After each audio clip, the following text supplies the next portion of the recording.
Welcome to NK Baba science classes. My dear students, हमने यहाँ पर जो नए चैनल का ओपनिंग किए हैं उसका हमने नाम दिया है एनके बाबा साइंस क्लासेस। ऐसे तो मेरा पहले का जो चैनल है एनके बाबा केमिस्ट्री क्लासेस, लेकिन यह चैनल का एक खास बात होगा। यह खास बात यह है कि इसमें मैं सिस्टमेटिक साइंस का स्टडी कराऊंगा। साइंस क्या है, साइंस में कौन कौन से सब्जेक्ट होते हैं, तमाम चीज जो सब्जेक्ट्स है उसका हम यहाँ पर फोकस करूँगा और ब्रीफ में पढ़ाऊँगा, डिटेल पढ़ाऊँगा। क्योंकि साइंस कहने का ही मतलब है कि उसमें फिजिक्स, केमिस्ट्री और बायो तीनों एक साइंस एक कैटेगरी में आता है, जो तीनों का एक दूसरे से काफ़ी रिलेशन है। यह कॉम्बिनेशन वही ठीक ठाक कर सकता है जिसके पास ब्रीफ नॉलेज हो। यह नहीं कि केमिस्ट्री का नॉलेज हो तो फिजिक्स का नॉलेज नहीं होना, यह अच्छी बात नहीं है। या बायोलॉजी का नॉलेज हो नहीं होना, यह अच्छी बात नहीं है। केमिस्ट्री में हमेशा कहीं न कहीं बायोलॉजिकल टर्म आता है और फिजिक्स का भी टर्म आता है। इसलिए हमने बहुत अध्ययन करने के पश्चात हमने यह समझा कि स्टूडेंट्स के लिए एक सिस्टमेटिक नॉलेज की आवश्यकता है। वह सिस्टमेटिक नॉलेज कहाँ से आएंगे? जो एक ही जगह और एक ही तरह से साइंस का जो स्टडी कराया जाए। तो साइंस, यह मेरा एक बहुत बड़ा सोच है कि साइंस का स्टडी जीरो लेवल से किया जाए। जीरो लेवल से किया जाए इसलिए कि साइंस एक ऐसा सब्जेक्ट है कि रेगुलरली आप स्टडी नहीं करते हैं, सिस्टमेटिक स्टडी नहीं करते हैं, तो हायर क्लास के साइंस को आपको जानना कठिन हो जाएगा। अथक प्रयास के पश्चात तो एकेडमिक एजुकेशन में पास कर ही जाएंगे, लेकिन जो आपका ड्रीम है डॉक्टर बनना, इंजीनियर बनना, यह सारे ड्रीम ही बन के रह जाएंगे, क्योंकि इसके लिए आपको बेसिक कंसेप्ट की कमी है। बेसिक कंसेप्ट की होने के लिए आपका साइंस जो स्टार्ट होता है वह सिलेबस जो है वह 6 क्लास से स्टार्ट होता है। तो माय डियर स्टूडेंट्स, मैं आपको जीरो लेवल से पढ़ाऊंगा और जैसा कि आप जानेंगे कि यह हायर क्लास के भी स्टूडेंट इससे काफ़ी बेनिफिटेड होंगे। हायर स्टूडेंट को भी इस नॉलेज की ज़रूरत है यदि उसको डॉक्टर और इंजीनियर बनने की आवश्यकता है। तो हम यहाँ पर काफ़ी ही सूझबूझ के साथ मैं यहाँ पर इस चैनल पर साइंस का हम स्टडी कराऊंगा और वह ताकि जिससे आपका ड्रीम जो है वह पूरा हो, सपना साकार हो। और इसके लिए मैं फिजिक्स, केमिस्ट्री और बायो तीनों के साथ आया हूँ। तो यहाँ हम 6 क्लास जिसे हम जीरो लेवल मानते हैं, 6, 7, 8, 9 और 10th का जो साइंस है वह जीरो लेवल का साइंस है। और जीरो लेवल का साइंस बेसिक साइंस है। इसके बिना आपको 11th, 12th का साइंस काफ़ी मुश्किल हो जाएगा स्टडी करना, काफ़ी स्ट्रगल करना पड़ेगा, फिर भी आपको नॉलेज नहीं हो पाएगा। क्योंकि आप 11th और 12th का जो सिलेबस है, भास्ट सिलेबस है, उसी में उलझ करके रह जाते हैं, काफ़ी मेहनत करते हैं, लेकिन मेरिट गेन नहीं होता है, आपका टारगेट पूरा नहीं होता है। इसलिए मैं समस्त ऑल ओवर इंडिया में मैं इस चीज़ को कहना चाहूँगा कि यह जो शिक्षा एजुकेशन है, साइंस का जो पैकेज है वह 6 क्लास से ही स्टार्ट किया जाए और यह ज़्यादा टाइम नहीं लगेगा। हम यहाँ पर लॉजिकली इसको पढ़ाऊँगा, आपको ऐसा तरीका दूंगा जिससे आपको सब के सब जितने भी बेसिक कंसेप्ट है वह तैयार हो जाएगा। ये घबराने की बात नहीं है। 2 से 3 महीना का बेसिक क्लास है। इसके साथ साथ मैं इसी चैनल पर केवल नीट की तैयारी कराऊंगा। डॉक्टर बनने की जो साकार है, जो सपना है, जो आप लोग अपने तरह से सोचते हैं लेकिन उसको नहीं कर पाते हैं, कारण यह है कि आपके पास बेसिक नॉलेज नहीं है।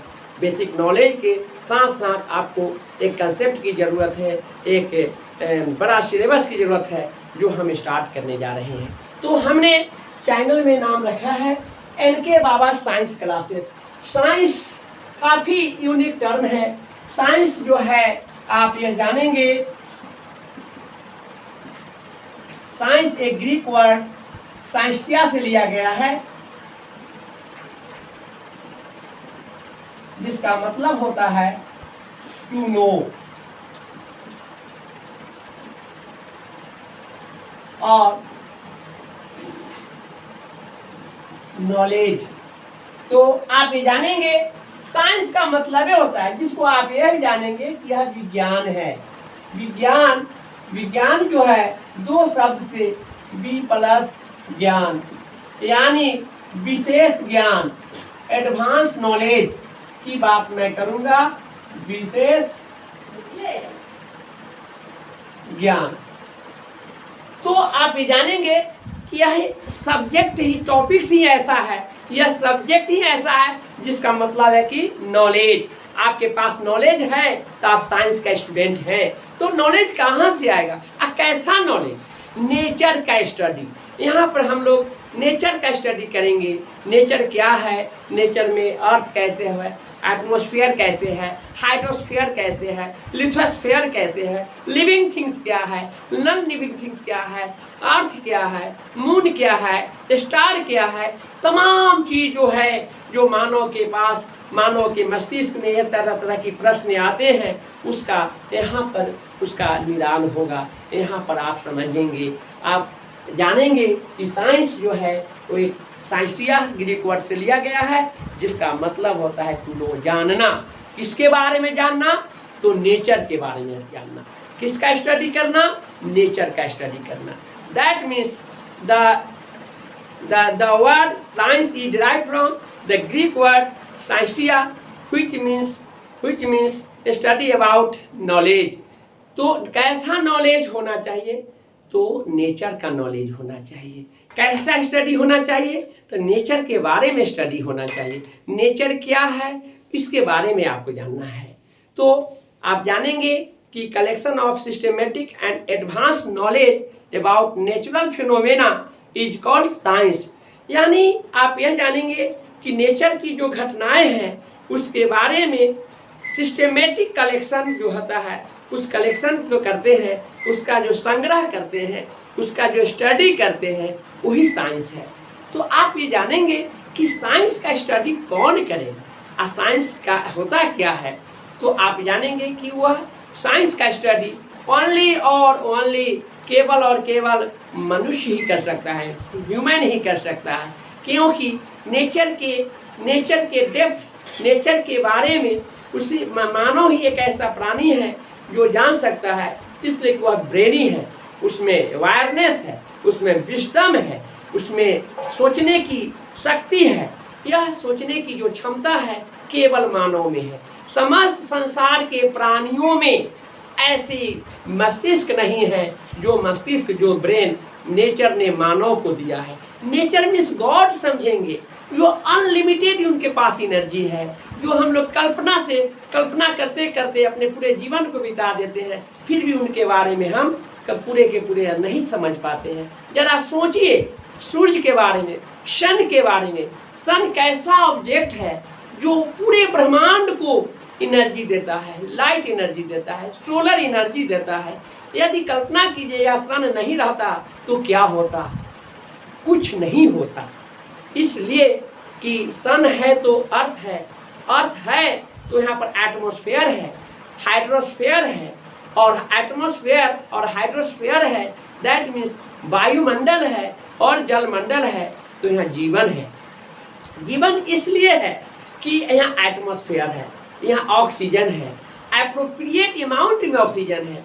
यहाँ पर रहने वाले पृथ्वी पर समस्त जंतुओं में ऑक्सीजन की जो ज़रूरत है वह एटमॉस्फेयर से मिल जाता है। इसकी कोई कीमत देना नहीं पड़ता है। जहाँ है किसी भी, या छोटे से छोटे एनिमल क्यों ना हो या बड़ा से बड़ा एनिमल क्यों ना हो, सभी को जहाँ है वहाँ पर उसको ऑक्सीजन मिल जाता है। इसलिए वायु प्राण है, वायु के बिना कोई जीवन संभव नहीं है, और जल जीवन है, जल के बिना जीवन नहीं जिया जा सकता है। All life survive in only water.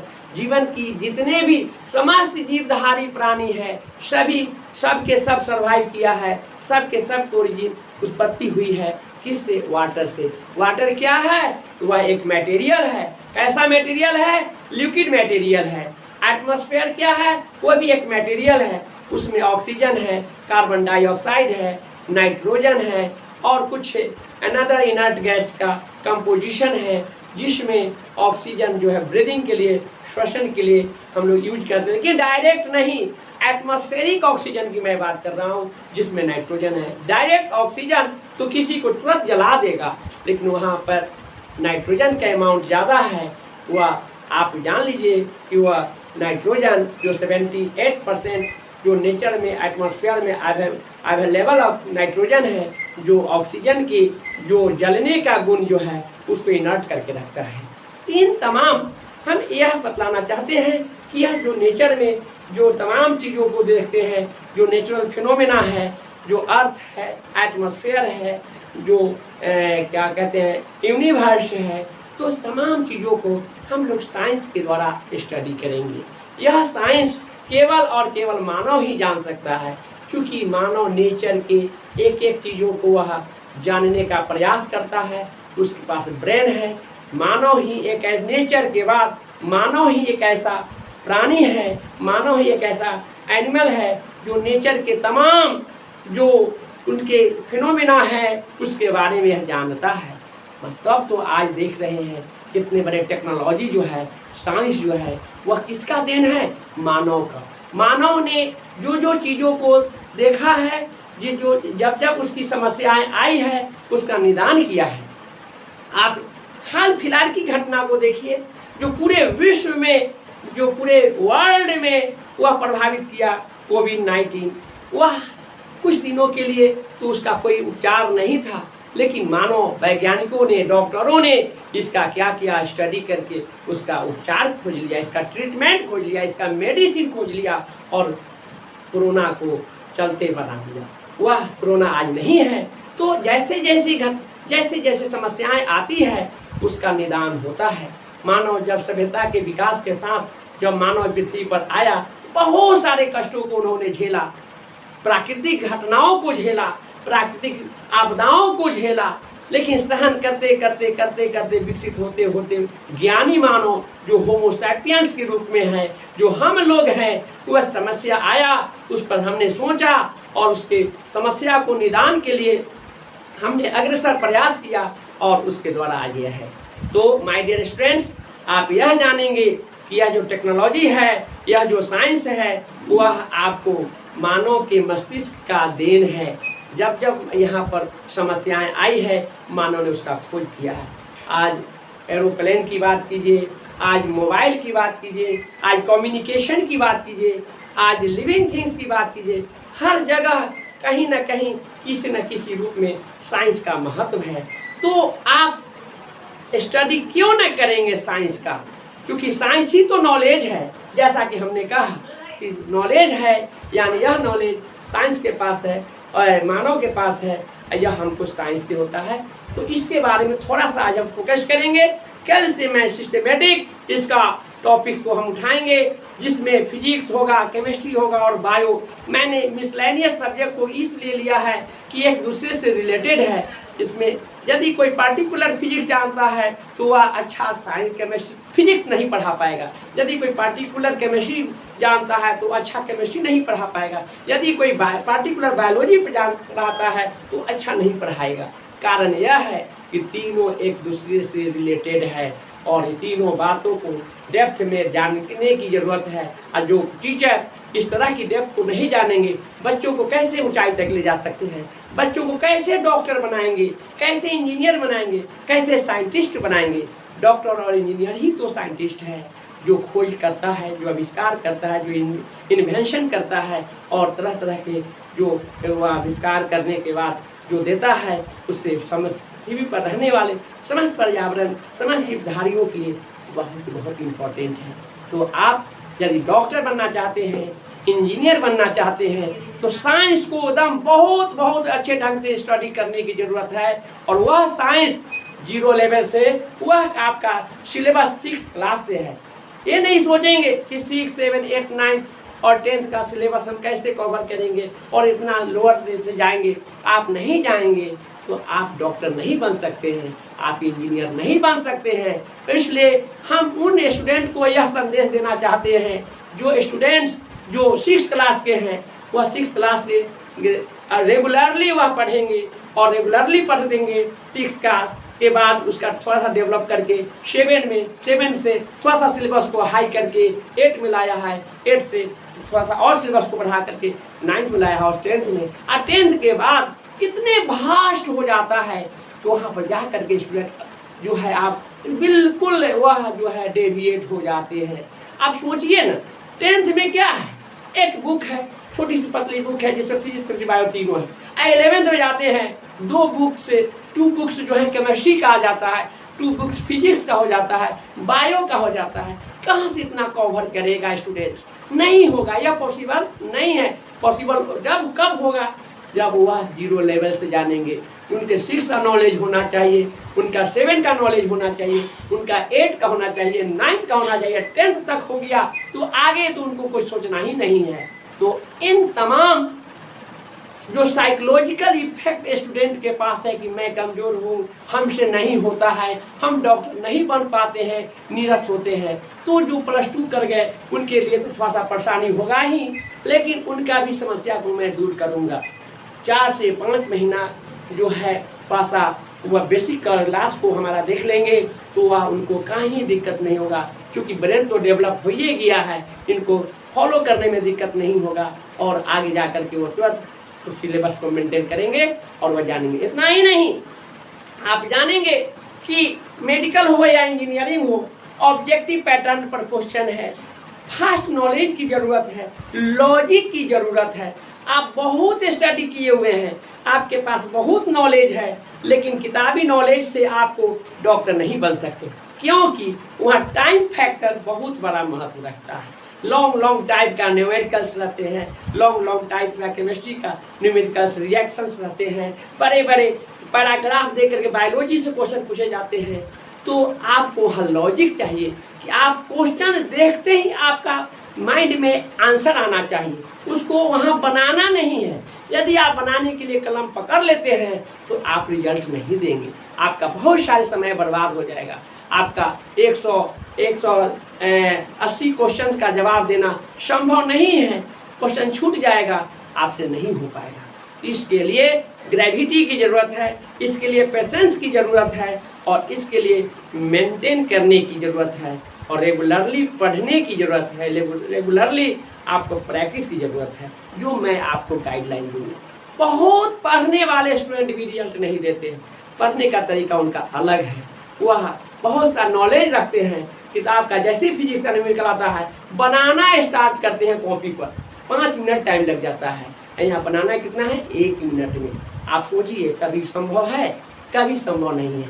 तो इन तमाम चीज़ों को मैं अपने अनुभव, अपने तरीका से, अपने लॉजिक से पढ़ाऊँगा ताकि आपको कहीं दिक्कत नहीं होगा और आप भी सोच करके आश्चर्य हो जाएंगे कि एक साइंस एक ही टीचर कैसे पढ़ा देंगे। तो हमने कहा है कि अच्छे फिजिक्स के टीचर वही होते हैं जो बायोलॉजी और केमिस्ट्री का नॉलेज रखते हैं, अच्छे केमिस्ट्री का टीचर वही होते हैं जो दोनों को नॉलेज रखते हैं। तो हमने इस पर रिसर्च किया है और रिसर्च करने के बाद हमने यह देखा कि नहीं, यह नॉलेज संभव है, दुनिया में कुछ भी असंभव नहीं है, ऑल आर पॉसिबल, हर कुछ संभव है यदि उस पर लगते हैं तो। और मैं इस पर लग गया है। मेरा जो प्रयास है, हर घर शिक्षा अभियान, जो छोटे बच्चों से लेकर बड़े बच्चों तक के हम जो डॉक्टर और इंजीनियर बनाने की जो हमने सपना संजोए हैं, वह मैं अपनी मेरिट को स्टूडेंट के घर घर तक पहुंचाएंगे। और यह पहुंचाने का कारण होगा कि ऑनलाइन सिस्टम, ऑनलाइन एजुकेशन ही एक ऐसा माध्यम है, डिजिटल एजुकेशन ही एक ऐसा माध्यम है जो हमारी बातों को आपको घर घर तक जान सकते हैं और मेरी कंसेप्ट को जान सकते हैं, मेरी लॉजिक को जान सकते हैं। और पढ़ाई क्या है? एक लॉजिक है, एक पढ़ने का एक सिस्टम होनी चाहिए। रट करके भी भूल जाइएगा, लेकिन एक बार पढ़ करके आप जीवन भर जो है आप याद रखेंगे। माय डियर स्टूडेंट्स, आज मैं मोटिवेट किया हूँ, कल से मेरा क्लास देखेंगे, मन खुश हो जाएगा, मन गदगद हो जाएगा और बहुत ही अच्छा हो जाएंगे, ऊर्जावान हो जाएंगे, मेरा वादा है। और हमारे चैनल से जुड़े हुए रहिए हमेशा। मैं जो कहता हूँ वह करता हूँ। मैं डॉक्टर बनाने का विदा लिया हूँ तो मैं डॉक्टर बनाऊंगा। आप पेशेंस रखिए, आप धैर्य रखिए, आप अपने आप में ऊर्जावान बनिए, मैं जरूर बनाऊंगा, यह मेरा वादा है। तो आज के लिए इतना ही रहने देते हैं, फिर मैं आऊँगा और सिलेबस पर बात करूँगा। तो आज के लिए इतना ही रहने दीजिए। थैंक यू, धन्यवाद। फिर कल मैं मिलूँगा और आपके चैनल पर, इसी चैनल पर आप लोगों से मिल करके आप लोगों को पढ़ाने का जो तरीका है उसको मैं बतलाऊँगा।